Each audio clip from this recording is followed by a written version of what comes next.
कहानी की शुरुआत में हम एक विशाल और खौफनाक जेल को देखते हैं जिसका नाम द शॉलशैंक रिडेम्पशन है। ये दुनिया की सबसे सुरक्षित मानी जाने वाली जेलों में से एक है जहां हजारों कैदी बंद हैं। इस जेल का इतिहास रहा है कि आज तक यहां से कोई भी कैदी फरार नहीं हो सका है, क्योंकि यहाँ की सिक्योरिटी और दीवारें इतनी ऊंची और सख्त हैं कि परिंदा भी पर नहीं मार सकता। यहाँ कई ऐसे कैदी हैं जिन्होंने अपनी पूरी जवानी और बुढ़ापा इन्हीं चार दीवारों के बीच गुजार दिया, लेकिन उनके मन में कभी भागने का ख्याल तक नहीं आया, क्योंकि उन्हें पता है कि यहाँ से भागने की कोशिश करने वाले की सजा सिर्फ और सिर्फ मौत है। अब हम एक अदालत का दृश्य देखते हैं जहाँ एंडी डुफ्रेन नाम का एक व्यक्ति खड़ा है। एंडी एक बहुत ही सफल और बड़ा बैंकर है, लेकिन आज वह कटघरे में खड़ा है। उस पर आरोप बहुत संगीन है। जज उसे उसकी पत्नी और उसके प्रेमी की बेरहमी से हत्या करने के इल्जाम में दोषी ठहराता है। एंडी बार बार कहता है कि वह बेगुनाह है, उसने यह मर्डर नहीं किए हैं, लेकिन उसके पास अपनी बेगुनाही साबित करने के लिए कोई भी ठोस सबूत नहीं था। सबूत और हालात पूरी तरह से एंडी के खिलाफ थे, जिसके चलते कोर्ट का जज उसे 2 उम्र कैद की सजा सुनाता है और उसे उसी दुनिया की सबसे खौफनाक जेल शॉलशैंक रिडेम्पशन भेज दिया जाता है। एंडी को अन्य नए कैदियों के साथ एक बस में भरकर जेल लाया जाता है। जब यह बस जेल के अंदर दाखिल होती है तो वहाँ मौजूद पुराने कैदी लोहे की जाली के पीछे से चिल्लाते हैं और उनका मजाक उड़ाते हैं। जेल के अंदर मौजूद पुराने कैदी आपस में शर्त लगाते हैं कि आज रात इन नए आने वाले कैदियों में से कौन सा कैदी सबसे पहले रोएगा। इस शर्त के लिए पैसों का नहीं बल्कि सिगरेट की डिब्बियों का दांव लगाया जाता है, जो जेल के अंदर एक करेंसी की तरह काम करती है। पुराने कैदी बाहर लाइन में खड़े डरे सहमे नए कैदियों को घूरते हैं और उनमें से एक एक को चुन लेते हैं कि कौन आज रात टूटेगा। इसी भीड़ में रेड नाम का एक पुराना कैदी भी है, जो इस जेल का एक अहम हिस्सा है। रेड की नजर एंडी पर पड़ती है। एंडी दिखने में बहुत ही शांत, सुलझा हुआ और किसी अमीर घर का लगता है, जिसे देखकर ऐसा महसूस होता है कि उसने जिंदगी में कभी तकलीफ नहीं झेली होगी। रेड को लगता है कि यह नाजुक सा दिखने वाला बैंकर जेल की पहली रात का दबाव नहीं झेल पाएगा, इसलिए रेड एंडी पर दांव लगाता है कि आज रात सबसे पहले यही रोएगा। इसके बाद जेल के गार्ड सभी नए कैदियों को उनके कपड़े उतारने का आदेश देते हैं। उन पर पाउडर छिड़का जाता है और उन्हें कैदियों वाली यूनिफॉर्म पहनाकर अंधेरे सेल में बंद कर दिया जाता है। रात गहरी हो जाती है और जेल में सन्नाटा पसरने लगता है, लेकिन तभी पुराने कैदी नए आने वाले कैदियों पर जोर जोर से चिल्लाने लगते हैं। उनका मकसद सिर्फ नए लोगों को मानसिक रूप से तोड़ना होता है, और वही होता है जिसका सबको इंतजार था। एक मोटा आदमी इस दबाव को नहीं झेल पाता और फूट फूट कर रोने लगता है। वह गिड़गिड़ाता है कि उसे घर जाना है, वह यहाँ नहीं रह सकता। उसकी रोने की आवाज सुनकर वहाँ हेडली नाम का एक क्रूर गार्ड आता है और उसे चुप रहने को कहता है, लेकिन वह कैदी इतना डरा हुआ था कि उसका रोना बंद नहीं होता। यह देखकर हेडली का गुस्सा 7वें आसमान पर पहुंच जाता है। वह सेल का दरवाजा खोलता है और उस कैदी को बाहर निकालकर इतना पीटता है कि वह अधमरा होकर बेहोश हो जाता है। पूरी जेल में सन्नाटा छा जाता है। दूसरी तरफ रेड अपनी शर्त हार जाता है, क्योंकि जिस एंडी पर उसने दांव लगाया था उसने पूरी रात एक शब्द भी नहीं बोला और न ही रोया। रेड को यह देखकर हैरानी होती है और वह समझ जाता है कि एंडी दिखने में भले ही नाजुक हो, लेकिन वह अंदर से बहुत मजबूत है, क्योंकि इतना डराने धमकाने के बावजूद उसने उफ तक नहीं की। अगली सुबह खबर फैलती है कि जिस कैदी को हेडली ने रात में पीटा था उसकी मौत हो गई है। एंडी चुपचाप अपना नाश्ता कर रहा होता है, बिल्कुल अकेला और शांत। रेड अपनी शर्त हार चुका था, इसलिए वह अपने साथी को सिगरेट की डिब्बी दे देता है। उसकी मुलाकात जेल के सबसे बुजुर्ग कैदी ब्रुक्स से होती है, जिसे वहाँ रहते हुए लगभग 50 साल हो चुके हैं। एंडी बहुत समझदारी से ब्रुक्स से जेल के छोटे बड़े नियमों और यहाँ के सिस्टम के बारे में जानकारी लेता है। ब्रुक्स उसे बताता है कि जेल में अगर किसी चीज की जरूरत हो तो रेड ही वह आदमी है जो बाहर से सामान मंगवा सकता है। ये सुनते ही एंडी बिना समय बर्बाद किए रेड के पास पहुंच जाता है। वह रेड से पूछता है कि मैंने सुना है तुम बाहर से कोई भी चीज अंदर मंगवा सकते हो। रेड हामी भरता है, लेकिन साथ ही यह भी साफ कर देता है कि वह ऐसी कोई भी चीज नहीं मंगवाएगा जो जेल से भागने या किसी को नुकसान पहुंचाने के काम आए। तब एंडी रेड से एक बहुत ही अजीब मांग करता है। वह कहता है छोटी हथौड़ी चाहिए। हथौड़ी का नाम सुनते ही रेड सतर्क हो जाता है और पूछता है कि क्या तुम इससे किसी का सिर फोड़ने वाले हो या किसी को मारने का प्लान है। एंडी बहुत ही शांत भाव से जवाब देता है कि नहीं, मेरा यहाँ कोई दुश्मन नहीं है, मुझे बस पत्थरों को तराशने का शौक है। ये सुनकर रेड उसे चेतावनी देता है कि अभी तुम्हारा कोई दुश्मन नहीं है, लेकिन जल्द ही कुछ लोग तुम्हारे दुश्मन बनने वाले हैं। रेड कुछ खतरनाक कैदियों की तरफ इशारा करते हुए एंडी को सावधान करता है, जिन्हें एड सिस्टर्स कहा जाता है। वह बताता है कि इन लोगों की गंदी नजर तुम पर है, इसलिए इनसे बचकर रहना। एंडी रेड की बात सुन लेता है, लेकिन उसके चेहरे पर डर नहीं दिखता। अगले दिन रेड अपने नेटवर्क का इस्तेमाल करके एंडी के लिए वह छोटी हथौड़ी मंगवा देता है। जब रेड उस हथौड़ी को देखता है तो उसे हंसी आ जाती है। रेड मन ही मन सोचता है कि अगर एंडी इस खिलौने जैसी हथौड़ी से सुरंग बनाकर भागने की सोच रहा है तो उसे ऐसा करने में कम से कम 600 साल लग जाएंगे।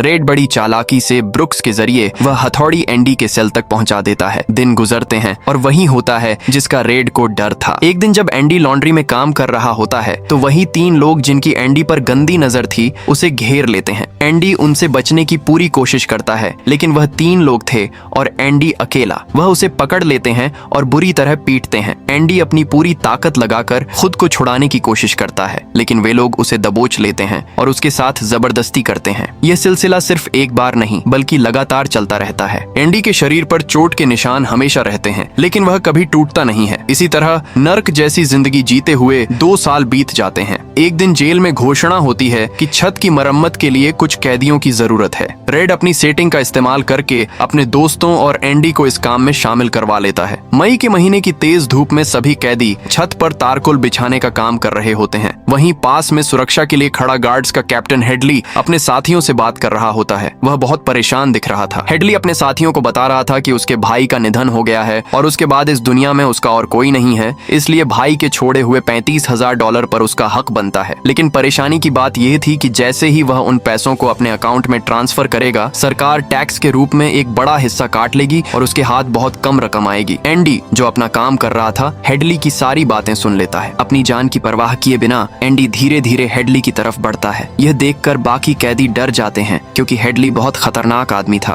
और उसे बात करने वाले कैदी पसंद नहीं थे। एंडी सीधे हेडली से पूछता है कि क्या तुम अपनी बीवी पर भरोसा करते हो? ये सुनकर हेडली भड़क जाता है और उसे लगता है कि एंडी उसकी बेइज्जती कर रहा है। वह एंडी को छत से नीचे फेंकने के लिए आगे बढ़ता है, लेकिन एंडी जल्दी से अपनी बात पूरी करते हुए कहता है कि अगर तुम्हें अपनी पत्नी पर भरोसा है कि वह तुम्हें धोखा नहीं देगी तो तुम यह पैसा टैक्स फ्री बचा सकते हो। हेडली रुक जाता है। एंडी समझाता है कि सरकार का एक नियम है जिसके तहत कोई भी इंसान अपनी पत्नी को जीवन में एक बार $60,000 तक का गिफ्ट दे सकता है और इस पर कोई टैक्स नहीं लगता। तुम बस ये पैसा अपनी पत्नी के अकाउंट में गिफ्ट के तौर पर ट्रांसफर कर दो। एंडी आगे कहता है कि अगर तुम इसके लिए किसी वकील के पास जाओगे तो वह तुमसे मोटी फीस लेगा, लेकिन मैं ये फॉर्म तुम्हारे लिए अभी यहीं फ्री में भर सकता हूँ। हेडली को एंडी की बात में दम लगता है और उसे अपना फायदा दिखाई देता है। वह पूछता है कि बदले में तुम्हें क्या चाहिए। एंडी मुस्कुराते हुए कहता है कि मुझे अपने लिए कुछ नहीं चाहिए, बस जब काम खत्म हो जाए तो तुम मेरे सभी दोस्तों को ठंडी बियर पिला देना। हेडली मान जाता है। अगले दिन का नजारा देखने लायक था। जिस छत पर कैदी धूप में जल रहे थे,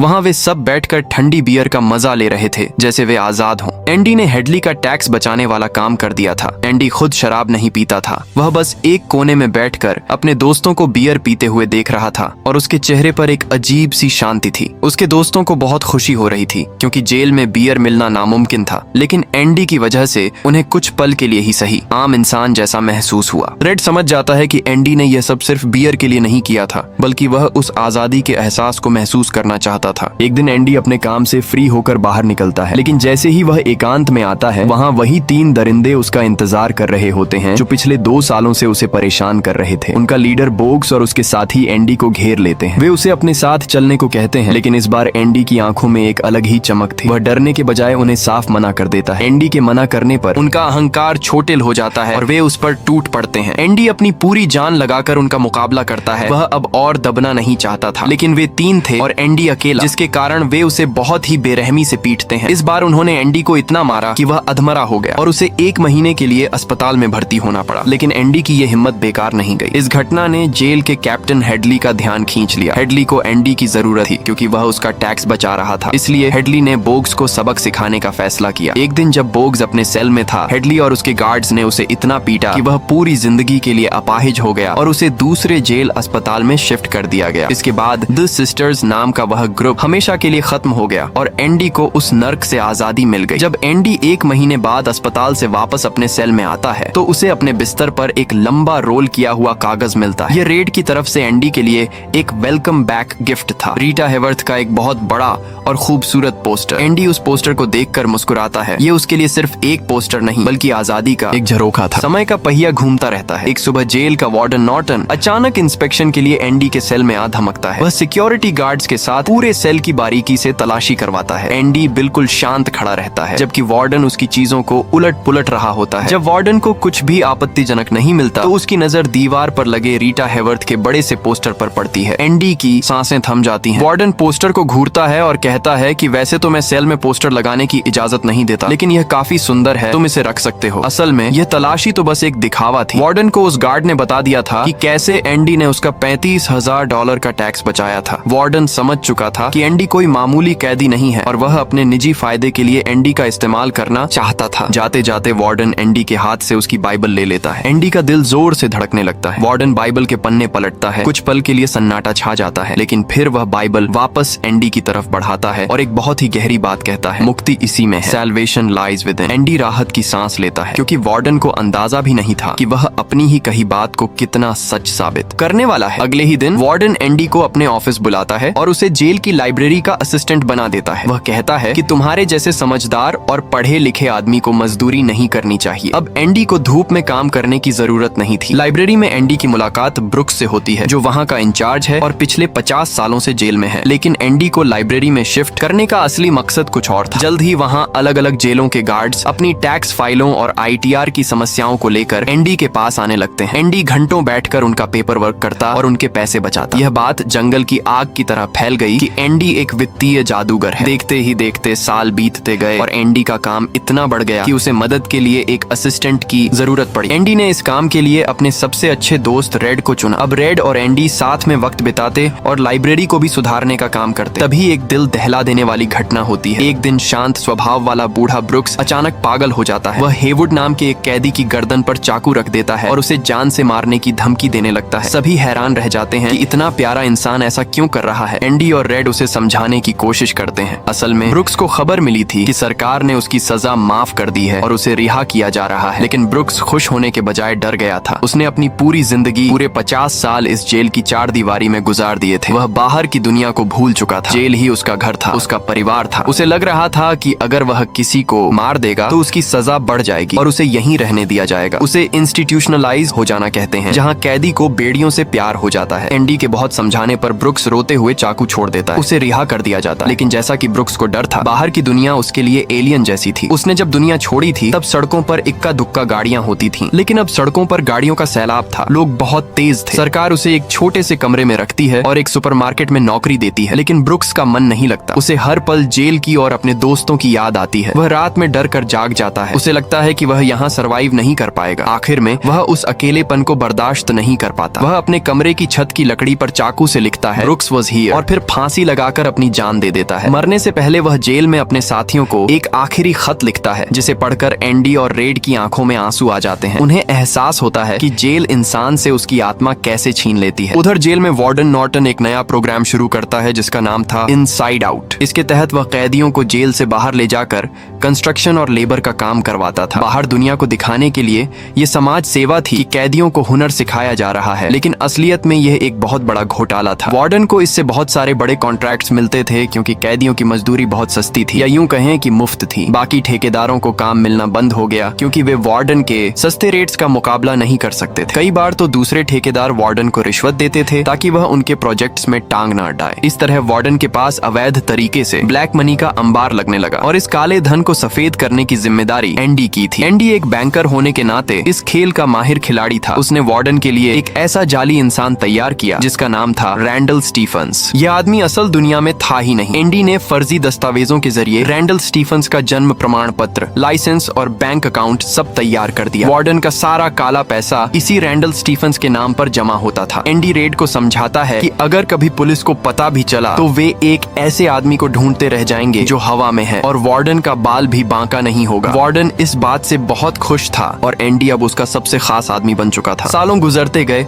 और एंडी की जवानी इसी जेल में ढलने लगी। फिर एक दिन जेल में एक नया और युवा कैदी आता है जिसका नाम टॉमी विलियम्स है। टॉमी एक बहुत ही चंचल और रॉक एंड रोल पसंद करने वाला लड़का है। वह पेशेवर चोर है और कई जेलों की हवा खा चुका है। एंडी को टॉमी में अपना खोया हुआ वक्त दिखाई देता है। वह टॉमी को पसंद करने लगता है और उसे पढ़ाना शुरू करता है ताकि वह हाई स्कूल की डिग्री ले सके। टॉमी भी एंडी की बहुत इज्जत करता है। एक दिन बातों बातों में टॉमी रेड से एंडी के बारे में पूछता है कि इतना सुलझा हुआ आदमी जेल में क्यों है। रेड उसे बताता है कि एंडी पर अपनी पत्नी और उसके प्रेमी के कत्ल का इल्जाम है। ये सुनते ही टॉमी के चेहरे का रंग उड़ जाता है। वह अचानक चुप हो जाता है जैसे उसे कोई पुरानी बात याद आ गई हो। वह तुरंत एंडी और रेड को बुलाता है और एक बहुत बड़ा राज खोलता है। टॉमी बताता है कि 4 साल पहले वह दूसरी जेल में था। वहाँ उसका रूममेट एक एल्मो ब्लैच नाम का कैदी था। एक रात वह डींगे हाँक रहा था कि उसने एक गोल्फ प्रो और उसकी प्रेमिका को कैसे मारा था। उसने बताया कि वह एक घर में चोरी करने घुसा था, लेकिन वहाँ घर का मालिक जाग गया तो उसने उन दोनों को मार डाला। बाद में उसे पता चला कि वह औरत एक बड़े बैंकर की पत्नी थी और पुलिस ने उस बैंकर को उन दोनों के कत्ल के इल्जाम में पकड़ लिया। टॉमी की बात सुनकर एंडी सन्न रह जाता है। ये वही कहानी थी जो एंडी के साथ घटी थी। इसका मतलब ये था कि असली कातिल वह एल्मो ब्लैच था जो खुलेआम घूम रहा है या किसी दूसरी जेल में है, और एंडी पिछले 19 सालों से उस गुनाह की सजा काट रहा है जो उसने किया ही नहीं। एंडी की आंखों में उम्मीद की एक नई किरण जाग उठती है। ये सब जानकर एंडी के पैरों तले जमीन खिसक जाती है। उसे विश्वास ही नहीं होता कि जिस आजादी के लिए वह पिछले 19 सालों से तड़प रहा था उसकी चाबी अचानक उसके सामने आ गई है। एंडी को अब पक्का यकीन हो जाता है कि वह बेगुनाह है और उसके पास अब एक गवाह भी है। सीधे वार्डन नॉर्टन के ऑफिस की तरफ दौड़ता है। वह बहुत उत्साहित था। उसकी आंखों में एक चमक थी जो सालों से बुझी हुई थी। एंडी वार्डन को सारी बात बताता है, टॉमी की कहानी, एल्मो ब्लैच का कबूलनामा और यह कि कैसे पुलिस ने गलत आदमी को पकड़ लिया था। एंडी वार्डन से विनती करता है कि उसे एक बार उस दूसरी जेल में फोन करने दिया जाए या कोर्ट में अपील करने का मौका दिया जाए ताकि वह अपनी बेगुनाही साबित कर सके। लेकिन यहाँ एक बहुत बड़ा झटका लगता है। वार्डन नॉर्टन, जो एंडी की बात को बहुत ध्यान से सुन रहा था, अचानक चेहरे के भाव बदल लेता है। वह एंडी की मदद करने के बजाय उसे हतोत्साहित करना शुरू कर देता है। वार्डन कहता है कि यह सब एक मनगढ़ंत कहानी है। वह तर्क देता है कि एक चोर की बात पर कोर्ट क्यों भरोसा करेगा। हो सकता है कि टॉमी झूठ बोल रहा हो ताकि एंडी उसे अच्छी तरह पढ़ाए या उसे कोई फायदा मिले। एंडी हैरान रह जाता है। वह वार्डन को समझाने की कोशिश करता है कि टॉमी झूठ नहीं बोल रहा, यह सच है, लेकिन वार्डन सुनने को तैयार नहीं था। अब सवाल यह उठता है कि आखिर वार्डन एक बेगुनाह आदमी को रिहा क्यों नहीं करना चाहता था। इसके पीछे एक बहुत बड़ा और स्वार्थी कारण था। एंडी पिछले कई सालों से वार्डन के काले धन को सफेद कर रहा था। एंडी के पास वार्डन की सारी वित्तीय जानकारी थी, उसके सारे राज, उसके सारे फर्जी अकाउंट्स और रैंडल स्टीफन्स नाम के उस फर्जी आदमी की पहचान, सब कुछ एंडी के दिमाग में था। वार्डन जानता था कि अगर एंडी जेल से बाहर चला गया तो उसका सोने का अंडा देने वाली मुर्गी हाथ से निकल जाएगी, और उससे भी बड़ा डर यह था कि अगर एंडी बाहर गया और उसने कभी मुंह खोल दिया तो वार्डन की पूरी जिंदगी जेल में बीतेगी। इसलिए वार्डन किसी भी कीमत पर एंडी को जाने नहीं दे सकता था। जब एंडी देखता है कि वार्डन उसकी बात नहीं मान रहा तो वह अपना आपा खो बैठता है। वह हताशा में वार्डन को कहता है कि वह अब उसके लिए मनी लॉन्ड्रिंग का काम नहीं करेगा, वह उसके काले धंधे में और साथ नहीं देगा। ये सुनते ही वार्डन का असली शैतानी चेहरा सामने आ जाता है। उसे अपनी सत्ता को चुनौती देना बर्दाश्त नहीं होता। वह तुरंत गार्ड्स को बुलाता है और एंडी को सजा के तौर पर दी होल काल कोठरी में डालने का आदेश देता है। ये जेल की सबसे भयानक सजा थी, जहां कैदी को एक अंधेरे तंग कमरे में बिल्कुल अकेले रखा जाता है, जहां रोशनी की एक किरण भी नहीं पहुंचती। एंडी को वहां 1 महीने के लिए बंद कर दिया जाता है, सिर्फ रोटी और पानी पर। एंडी के काल कोठरी में जाने के बाद वार्डन नॉर्टन एक बहुत ही क्रूर योजना बनाता है। उसे डर था कि जब तक टॉमी जिंदा है एंडी के पास उम्मीद बाकी रहेगी और वह सच बाहर आ सकता है। इसलिए एक रात वार्डन टॉमी को जेल के प्रांगण में बुलाता है। टॉमी को लगता है कि शायद उसकी गवाही के बारे में बात होने वाली है। वार्डन बहुत ही प्यार से टॉमी से बात करता है, उसे सिगरेट ऑफर करता है और पूछता है कि क्या वह सच में कोर्ट में जाकर गवाही देने को तैयार है कि एंडी बेगुनाह है। टॉमी, जो एक नेकदिल इंसान बन चुका था, विश्वास के साथ हाँ कहता है।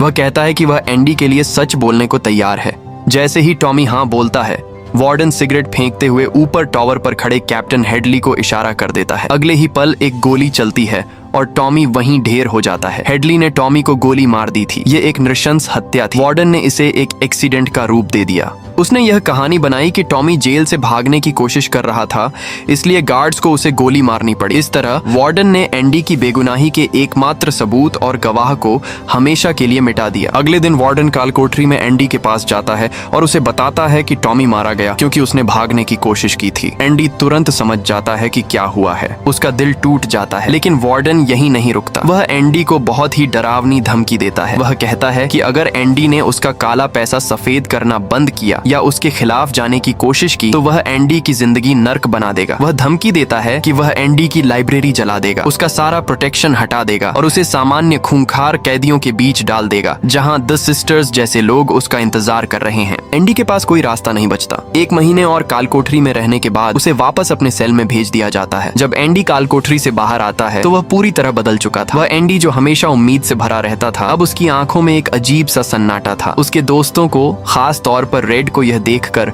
बहुत चिंता होती है। एंडी का व्यवहार ऐसा हो गया था जैसे किसी इंसान ने जीने की इच्छा छोड़ दी हो। एक दोपहर जेल के यार्ड में टहलते हुए एंडी रेड से बहुत ही गहरी बातें करता है। वह रेड से कहता है कि उसे अपनी पत्नी की मौत का बहुत पछतावा है। हालांकि उसने गोली नहीं चलाई, लेकिन उसे लगता है कि उसने उसे अपने रूखे व्यवहार से दूर कर दिया था, जिसके कारण वह गलत रास्ते पर गई और मारी गई। एंडी खुद को भावनात्मक रूप से दोषी मानता है। फिर अचानक एंडी एक जगह का नाम लेता है, जिहुआतानेजो। ये मेक्सिको में प्रशांत महासागर के किनारे बसा एक छोटा सा तटीय गांव है। एंडी रेड को बताता है कि मेक्सिको के लोग प्रशांत महासागर के बारे में क्या कहते हैं। वे कहते हैं कि इसकी कोई यादें नहीं होती। एंडी कहता है कि वह अपनी बाकी की जिंदगी वहीं बिताना चाहता है, एक ऐसी जगह जहां कोई यादें न हों, जहां वह अपने अतीत को भूल सके। वह सपने बुनता है कि वह वहां एक छोटा सा होटल खोलेगा, किनारे पर अपनी एक पुरानी नाव खरीदेगा, उसे ठीक करेगा और अपने मेहमानों को समंदर की सैर कराएगा। रेड एंडी की बातें सुनकर घबरा जाता है। वह कहता है कि एंडी, तुम सपने देखना छोड़ दो। यह मेक्सिको यहाँ से बहुत दूर है और तुम अभी जेल में हो। ये उम्मीद तुम्हें पागल कर देगी। लेकिन एंडी रुकता नहीं है। वह रेड से कहता है,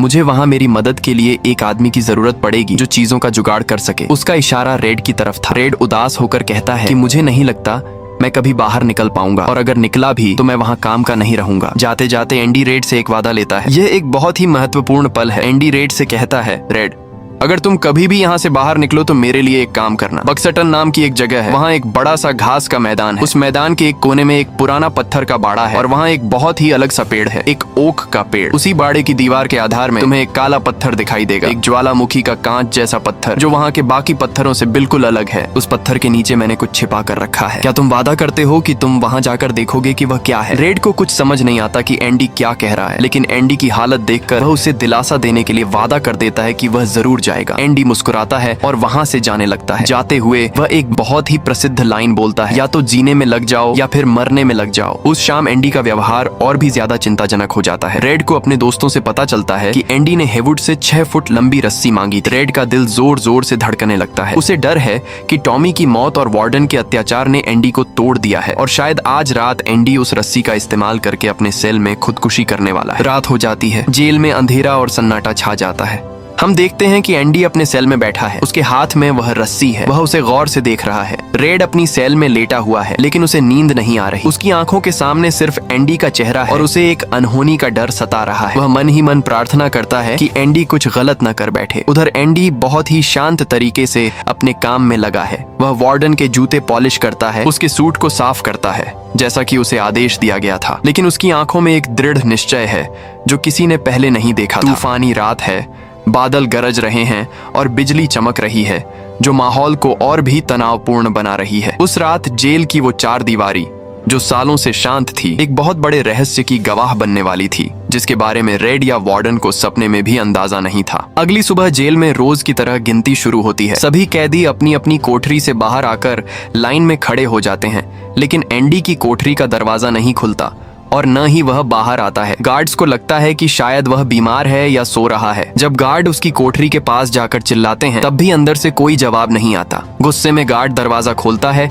और अंदर घुसता है, लेकिन अंदर का नजारा देखकर उसके होश उड़ जाते हैं। एंडी की कोठरी पूरी तरह से खाली थी, वहाँ कोई नहीं था। यह खबर आग की तरह पूरी जेल में फैल जाती है और तुरंत जेल का सायरन बजने लगता है, जिसका मतलब था कि कोई कैदी भाग गया है। लेकिन सवाल यह था कि बंद कोठरी से कोई हवा बनकर कैसे उड़ सकता है। वार्डन नॉर्टन गुस्से में तिलमिलाता हुआ एंडी की कोठरी में पहुंचता है। उसे अपनी आंखों पर विश्वास नहीं होता। वह गुस्से में रेड को वहां बुलवाता है, क्योंकि रेड एंडी का सबसे करीबी दोस्त था। वार्डन रेड पर चिल्लाता है और पूछता है कि एंडी कहाँ गायब हो गया। क्या वह कोई जादूगर था? रेड भी हैरान था, उसे सच में कुछ नहीं पता था। वार्डन का गुस्सा 7वें आसमान पर था। वह कोठरी में इधर उधर चीजें फेंकने लगता है। वह एंडी द्वारा तराशे गए पत्थरों को उठाकर दीवार पर दे मारता है। इसी गुस्से में वह अपनी टेबल पर रखे एक पत्थर को उठाता है और उसे सामने दीवार पर लगे उस बड़े से पोस्टर पर दे मारता है। और यहीं पर वह चमत्कार सामने आता है जिसने सबके रोंगटे खड़े कर दिए। वह पत्थर पोस्टर से टकरा कर नीचे नहीं गिरता, बल्कि पोस्टर को फाड़ते हुए उसके आर पार चला जाता है और एक खाली जगह में गिरने की आवाज आती है। पूरे कमरे में सन्नाटा छा जाता है। वार्डन धीरे धीरे आगे बढ़ता है और अपनी उंगली से उस पोस्टर को फाड़ता है। पोस्टर के पीछे दीवार नहीं थी, बल्कि एक बहुत गहरी और लंबी सुरंग थी। यह देखकर सबकी आंखें फटी की फटी रह जाती हैं। ये वही दीवार थी जिसे दुनिया की सबसे मजबूत कंक्रीट से बनाया गया था। एंडी ने नामुमकिन को मुमकिन कर दिखाया था। अब कहानी हमें फ्लैशबैक में ले जाती है और दिखाती है कि एंडी ने यह सब कैसे किया। यह कोई एक रात का काम नहीं, बल्कि यह 19 सालों की अटूट मेहनत और सब्र का नतीजा था। याद है वह छोटी सी हथौड़ी जो एंडी ने जेल में आते ही रेड से मंगवाई थी? रेड ने कहा था कि इससे सुरंग खोदने में 600 साल लग जाएंगे, लेकिन एंडी ने इसे 19 साल में कर दिखाया। एंडी हर रात उस छोटी सी हथौड़ी से दीवार को थोड़ा थोड़ा कुरेदता था। दीवार से जो धूल और मिट्टी निकलती थी उसे वह अपनी जेबों में भर लेता था और अगले दिन यार्ड में टहलते हुए चुपके से अपनी पैंट की मोहरी से नीचे गिरा देता था। और उस सुरंग को छिपाने के लिए उसने रेड से वह बड़े पोस्टर्स मंगवाए थे। किसी को शक ही नहीं हुआ कि रीटा हैवर्थ या मर्लिन मुनरो के उस सुंदर पोस्टर के पीछे आजादी का रास्ता बन रहा है। पिछली रात जब रेड को लग रहा था कि एंडी खुदकुशी करने वाला है, असल में एंडी अपनी आजादी की तैयारी कर रहा था। जिस रस्सी को रेड फांसी का फंदा समझ रहा था, एंडी ने उसका इस्तेमाल अपने वाटरप्रूफ बैग को अपने पैर से बांधने के लिए किया था, जिसमें वार्डन के काले धंधे के सारे सबूत और एंडी के नए कपड़े थे। रात में जब तूफान आया और बिजली कड़ाक रही थी, एंडी ने उस मौसम का पूरा फायदा उठाया। वह अपनी सुरंग से रेंगता हुआ जेल की दीवारों के बीच पहुंचा। वहां नीचे एक बड़ा सीवेज पाइप था जो जेल की गंदगी को बाहर ले जाता था। एंडी के पास एक बड़ा पत्थर था। जैसे ही आसमान में बिजली कड़कती और बादलों की गरज होती, ठीक उसी वक्त एंडी पत्थर से पाइप पर चोट मारता ताकि तोड़ने की आवाज बादलों की गरज में दब जाए। काफी मशक्कत के बाद उसने पाइप फोड़ दिया। इसके बाद जो हुआ वह रूह कंपा देने वाला था। एंडी उस पाइप के अंदर घुस गया। वह पाइप गंदगी, कीचड़ और इंसान की सोच से भी ज्यादा बदबूदार मलबे से भरा हुआ था। एंडी को उस तंग पाइप में लगभग 500 गज यानी करीब 5 फुटबॉल मैदानों के बराबर रेंगना पड़ा। उसका दम घुट रहा था, लेकिन आजादी की भूख उसे आगे बढ़ाती रही। आखिरकार वह पाइप के दूसरे छोर से बाहर नाले में गिरता है। वह बाहर आता है, बारिश के पानी में खुद को साफ करता है और आसमान की तरफ हाथ उठाकर आजादी की सांस लेता है। वह सीन सिनेमा के इतिहास का सबसे यादगार पल बन जाता है। अगली सुबह जब जेल में सायरन बज रहा था, एंडी जेल से मीलों दूर एक बैंक में सूट बूट पहनकर खड़ा था। लेकिन वह एंडी डुफ्रेन नहीं, बल्कि रैंडल स्टीफन्स बनकर गया था। याद है वह फर्जी आदमी जो एंडी ने वार्डन के काले धन को छिपाने के लिए बनाया था? एंडी के पास उस फर्जी आदमी के सारे असली आईडी प्रूफ थे। वह एक के बाद एक कई बैंकों में जाता है और वार्डन का जमा किया हुआ सारा काला पैसा करीब $3,70,000 निकाल लेता है। जाते जाते वह बैंक मैनेजर से एक पैकेट पोस्ट करने के लिए कहता है। इस पैकेट में वार्डन के भ्रष्टाचार, खून और मनी लॉन्ड्रिंग के सारे सबूत थे, जिसे उसने सीधे समाचार पत्रों को भेज दिया। इसके बाद जो हुआ वह वार्डन के लिए किसी बुरे सपने से कम नहीं था। पुलिस की गाड़ियां हूटर बजाती हुई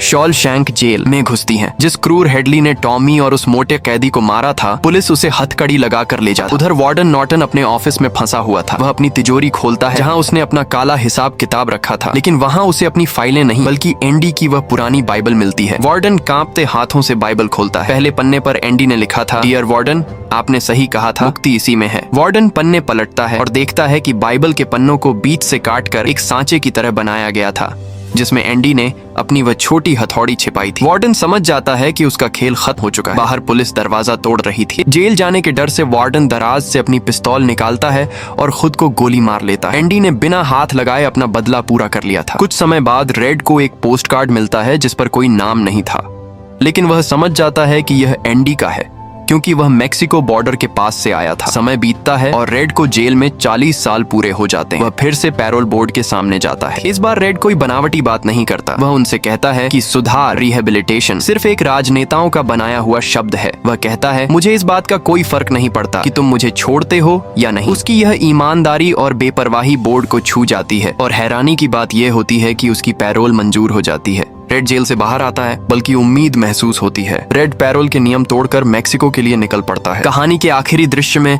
हम एक सुनहरे समुद्र तट को देखते हैं। नीला पानी और सुनहरी रेत। वहाँ एक पुरानी नाव पर एक आदमी काम कर रहा है, वह एंडी है। रेड दूर से चलकर आता है। एंडी सिर उठाता है और रेड को देखता है। दोनों दोस्तों के चेहरों पर एक सुकून भरी मुस्कान आती है। वे दौड़कर एक दूसरे को गले लगा लेते हैं। ये सिर्फ दो दोस्तों का मिलन नहीं था, बल्कि अंधेरे पर उम्मीद की जीत। कैमरा धीरे धीरे ऊपर उठता है और प्रशांत महासागर की लहरों के साथ यह महाकाव्य कहानी समाप्त होती है।